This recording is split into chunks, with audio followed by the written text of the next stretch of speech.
The world was drowning in darkness, a time of ignorance, corruption, and oppression. The mighty empires of the Byzantines and the Persians ruled with iron fists, while Arabia remained scattered, a land of tribal feuds, idol worship, and injustice. But deep within this darkness, a light was about to emerge, a light that would change history forever. In the year 570 CE, an event took place that shook the heavens and the earth, the birth of the final messenger, Prophet Muhammad, peace be upon him. To truly understand the significance of this birth, we must go back 34 years before it, to a time known as the worst year in history, 536 CE. A massive volcanic eruption, possibly from Iceland, blanketed the earth in darkness. For 18 months, the sun barely shone. Byzantine historian Procopius described it as an eclipse that never ended. The sky was filled with ash, and global temperatures plummeted by 2 to 3 degrees Celsius, leading to one of the most extreme climate disasters in human history. Empires that once flourished found themselves struggling to survive. The crisis did not end there. In 541 CE, a deadly plague known as the Justinian Plague swept across the Byzantine Empire, killing tens of millions.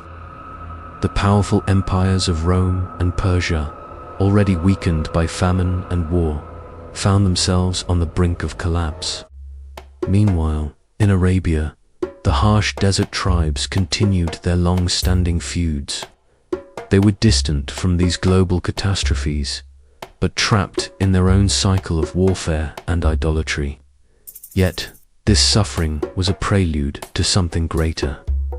Because just 34 years later, in 570 CE, a child was born, one who would bring mercy, justice, and enlightenment to the world.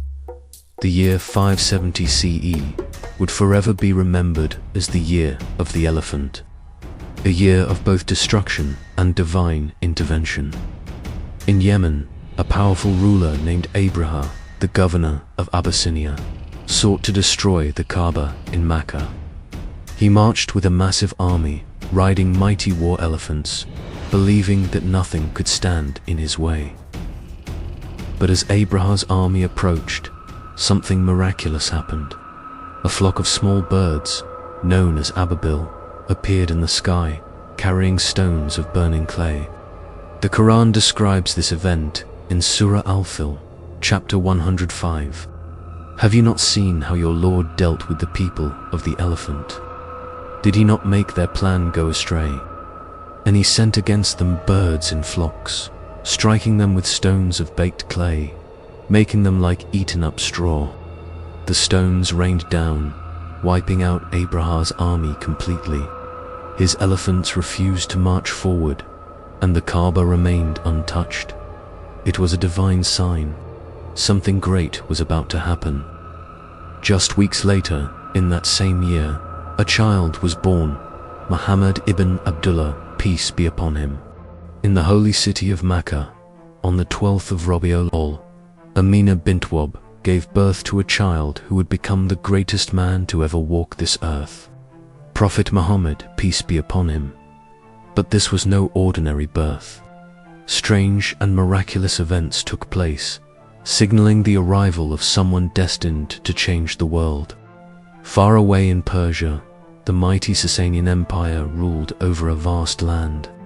Their capital Ctesiphon was home to the grand palace of Khosrow, Anushirwan. But on the night of the Prophet's birth, 14 balconies of the palace suddenly collapsed. The mighty empire shook literally.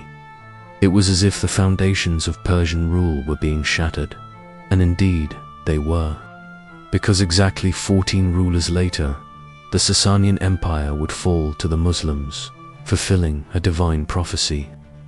For over 1,000 years, the Zoroastrians of Persia had kept a sacred fire burning, believing it to be a symbol of divine power. Yet, on the very night of the Prophet's birth, this fire which had never gone out suddenly, extinguished. Priests rushed in, confused and terrified. Something had changed in the world. In another strange event, Lake Sawa, a large body of water in Persia, completely dried up overnight. Water that had sustained life for centuries was suddenly gone, as if the natural world itself was shifting, preparing for the arrival of a new messenger.